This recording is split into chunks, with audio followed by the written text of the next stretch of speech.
아버지 하나님, 우리가 주님에 대하여 알기를 원합니다. 주님께서 어떠한 분이신지, 무엇을 사랑하시는지, 어떠한 일을 하시는지 우리가 깨닫기를 원합니다.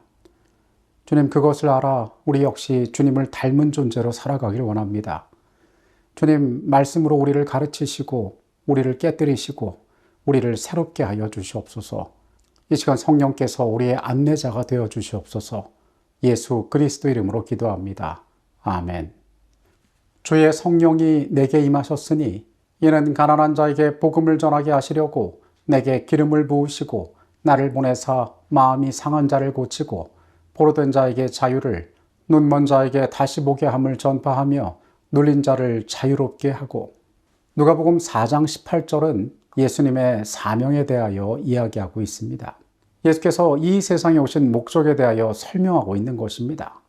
예수께서는 가난한 자에게 복음을, 마음이 상한 자를 고치시고 포로된 자에게 자유를 주시며 눈먼 자에게 다시 보게 함을, 눌린 자를 자유롭게 하려고 이 땅에 오셨다라고 이야기하고 있습니다. 즉, 이 땅에 아픔이 있는 자들에게 그 문제의 해결이 되기 위하여 예수께서 이 땅에 오셨다는 것입니다. 오늘의 주제는 상처받은 사람들을 돕기입니다. 우리가 살아가는 이 세계에서 고통과 아픔을 경험하지 않고 살아가는 사람은 아무도 없습니다. 만약에 누군가가 물질이 가진 정도에 따라서 그 사람의 고통이 결정된다면 부자들은 아무런 염려 없이 잘 살아야 할 것입니다. 지구의 여러 곳은 물질의 가치에 따라 나뉘어져 있습니다. 그 가운데 특히 우리가 살고 있는 미국이란 나라는 어쩌면 풍요의 절정에 다다른 나라입니다.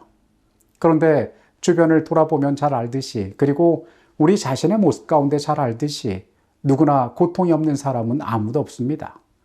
그들이 부자고 남들이 볼 때 부러울 만한 위치에 있는 자라도 그들 나름의 상처가 있고 그것으로 고통을 당하며 그들의 삶 가운데 이 문제에서 벗어나기 위하여 애쓰며 살아가고 있다는 것입니다. 어떤 사람들에게는 그들이 매일매일 먹고 사는 것이 그들의 문제가 될 수 있습니다. 그러나 이 먹고 사는 문제에서 벗어났다 할지라도 그들의 삶은 여전히 여러 상처에 노출되어 있습니다. 우리가 살아가는 이 세계는 어떤 지역에 있든지 어떤 시대에 있든지 어떤 형편에 있든지 누구나 고통당하는 시대라고 이야기하고 있는 것입니다. 누가복음 4장 18절에 예수님의 사명 가운데 우리는 삶의 방향이 어디로 나아가야 할지를 발견할 수 있습니다. 우리가 예수님의 사역 가운데 주목하여 볼 수 있는 중요한 것은 이 사람들이 과연 예수를 받아들일지 말지가 예수님에게 있어서 그들에게 다가가는 중요한 이유가 아니었다는 사실입니다. 예수께서 그들에게 다가가신 중요한 이유는 그들의 필요를 채우기 위해서였습니다. 그들의 삶이 고통당하고 아픔 가운데 있는 그 문제를 해결할 수 있다면 예수께서는 기꺼이 그들에게 다가가셨습니다. 이번 기회에서 우리는 선교의 사명에 대하여 이야기하고 있습니다. 그러니까 궁극적으로 예수 그리스도의 복음이 한 사람의 삶을 지배하도록 하는 것이 우리의 목적인 것이 선교라고 이야기합니다. 그런데 예수님께서는 사람들을 만나서 그들에게 다가가서 그들의 문제를 해결할 때에 이러한 최종적인 목적이 있지 않더라도, 심지어 그 사람이 그것을 받아들인다는 확신이 없을지라도 그의 필요에 대하여 친절의 손길을 내밀어 주셨다는 것입니다. 우리가 만약에 누군가에게 부족을 발견했다면, 그것을 깨달았다면 그를 향하여 도움의 손길을 내미는 것이 우리의 사명이라고 이야기합니다.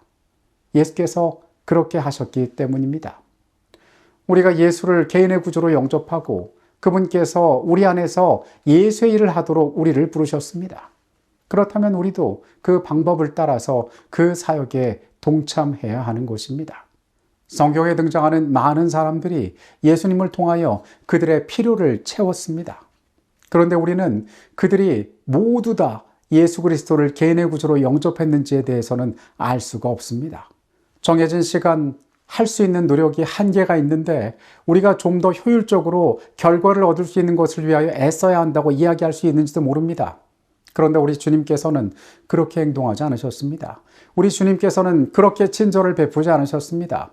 우리 주님께서는 누군가가 원한다면, 그의 삶이 곤고한 가운데 있다면, 그가 예수로 말미암아 도움을 받을 수 있다면 기꺼이 그를 향하여 다가가셨던 것입니다. 선택적인 친절이 아니라 누구에게나 친절하셨던 것이 예수의 삶이 가진 태도였고 우리 역시 그분에게서 배워야 한다는 것입니다. 우리가 진정으로 다른 사람을 돕기 위해서는 그가 무엇을 필요로 하는지를 적극적으로 알아내려는 노력이 필요합니다. 모든 문화권마다 그리고 그의 삶이 가지고 있는 배경마다 그들이 표현하는 방식의 차이가 있습니다. 우리가 먼저 그들에 대하여 이해하고 그들의 필요를 파악할 필요가 있다는 것입니다. 그리고 또한 우리가 나눌 수 있는 도움이 매우 다양하고 그리고 그에게 가장 중요한 것이 무엇인지를 우리는 발견해야 될 필요가 있습니다.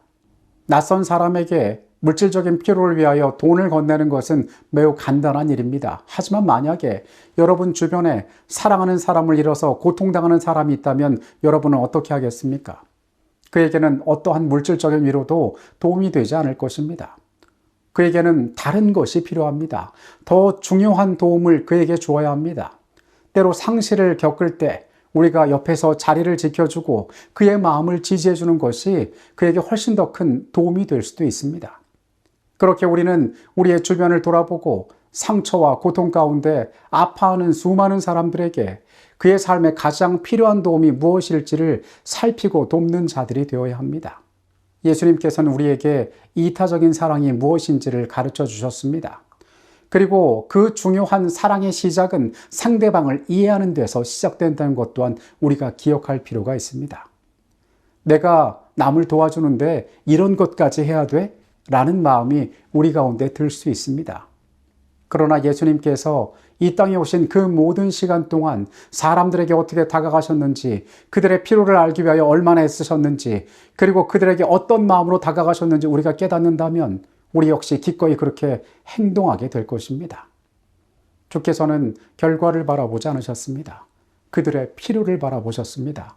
우리 역시 사람들의 필요를 바라보고 기꺼이 그들을 섬기기 위하여 준비하는 자들이 되어야 할 필요가 있는 것입니다. 정결하고 더러움이 없는 경건은 과부와 고아를 환난 중에 돌아보고 세상에 물들지 않도록 스스로를 지키는 것이라고 정의되어 있다. 나는 이것이 고통 중에 있는 그들을 위로의 말로 단순히 동정할 뿐만 아니라 필요하다면 우리의 물질로 그들을 도와주어야 하는 것임을 보았다. 하나님께 건강을 선물로 받은 젊은 남녀들은 환난 중에 있는 과부와 고아들을 도와줌으로 큰 축복을 얻을 수 있다. 마태복음 25장에서 임금이 그 오른편에 있는 자들에게 이야기합니다. 너희는 창세로부터 너희를 위하여 예비된 나라를 상속하라. 내가 줄일 때에 너희가 먹을 것을 주었고 목마를 때에 마시게 하였고 나그네 되었을 때 영접하였고 헐벗을 때 옷을 입혔고 병들었을 때 돌보았고 옥에 갇혔을 때에 와서 보았다라고. 그 오른편에 있는 의인들이 대답합니다. 주님, 우리가 언제 그렇게 했습니까? 그때 임금이 그들을 향하여 말씀하십니다. 너희 중에 지극히 작은 자 하나를 위하여 한 것이 곧 내게 한 것이라라고 이야기하십니다. 우리의 생애 가운데 위대한 일들을 하나님께서 주목하지 않으실 것입니다. 하나님께서 허락한 이 생의 시간 가운데 우리의 삶에 매일 반복되는 그 사소했던 행위들에 주님께서는 주목하실 것입니다. 예수께서 이 땅에서 보여주셨던 것처럼 사람들의 필요를 알고 친절하게 그 필요를 채워주었던 그 단순한 사건을 주님께서 바라보실 것입니다.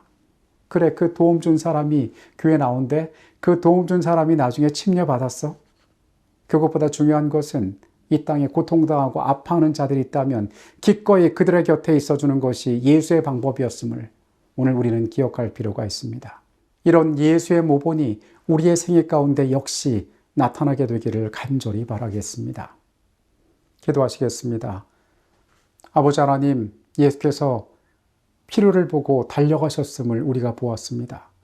결과가 아니라 그들의 부족을, 그들의 아픔을, 그 문제를 해결하기 위하여 주께서 거기에 계셨음을 우리가 봅니다.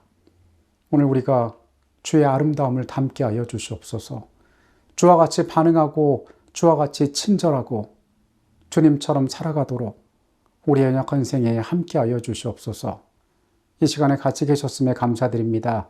예수 그리스도 이름으로 기도합니다. 아멘.